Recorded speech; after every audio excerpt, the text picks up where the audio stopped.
TikTok অ্যাকাউন্টে first warning, টিকটকে যদি ফার্স্ট ওয়ার্নিং চলে আসে কী করে আপনি সেটা রিমুভ করবেন। আমাদের অ্যাকাউন্টের যদি কয়েকটা ওয়ার্নিং চলে আসে, পরবর্তীতে গিয়ে আমাদের অ্যাকাউন্টটা তারা ব্র্যান্ড করে দিবে। তো তার জন্য আমাদের যে ফার্স্ট ওয়ার্নিংটা দিয়েছে, আমরা এই ফার্স্ট ওয়ার্নিংটা কী করে রিমুভ করব, তো আজকের ভিডিওতে A to Z দেখিয়ে দিব।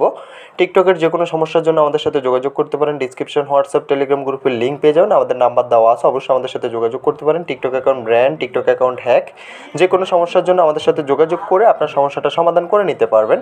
তো আজকের বিষয়টা যেহেতু ফার্স্ট ওয়ার্নিং নিয়ে, টিকটক অ্যাকাউন্টের ফার্স্ট ওয়ার্নিং, তো সেটা আমরা কী করে রিমুভ করব। তো সর্বপ্রথম আমরা এখান থেকে আমাদের অ্যাকাউন্টের যে ওয়ার্নিংটা শো করতেছে ফার্স্ট ওয়ার্নিংয়ে ক্লিক করে দিতে হবে। তো ওয়ার্নিংয়ে ক্লিক করে দেওয়ার পরবর্তীতে এমন একটা পেজ ওপেন হয়ে যাবে। তো পেজটা ওপেন হওয়ার পরবর্তীতে এখান থেকে ভিউ কনফার্মেশন একটা অপশন পেয়ে যাব। তো আমরা এখান থেকে ভিউ কনফার্মেশন অপশনটাতে চলে আসবো। চলে আসার পরবর্তীতে এখান থেকে আমাদেরকে ফার্স্ট ওয়ার্নিংয়ের কথা বলতেছে। আমাদের অ্যাকাউন্টটাতে তারা ফার্স্ট ওয়ার্নিং দিয়ে দিয়েছে। পরবর্তীতে ওয়ার্নিং আসলে আমাদের অ্যাকাউন্টটা ব্র্যান্ড করে দিবে তারা।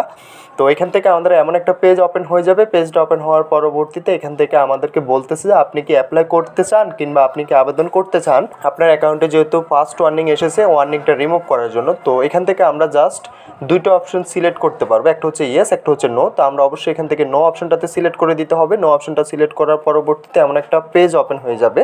তো পেজটাতে কয়েকটা অপশন পেয়ে যাবেন। তো আমরা জাস্ট এখান থেকে কোন কারণে আমাদের ওয়ার্নিংটা এসেছে, আমাদের অ্যাকাউন্টের ওয়ার্নিং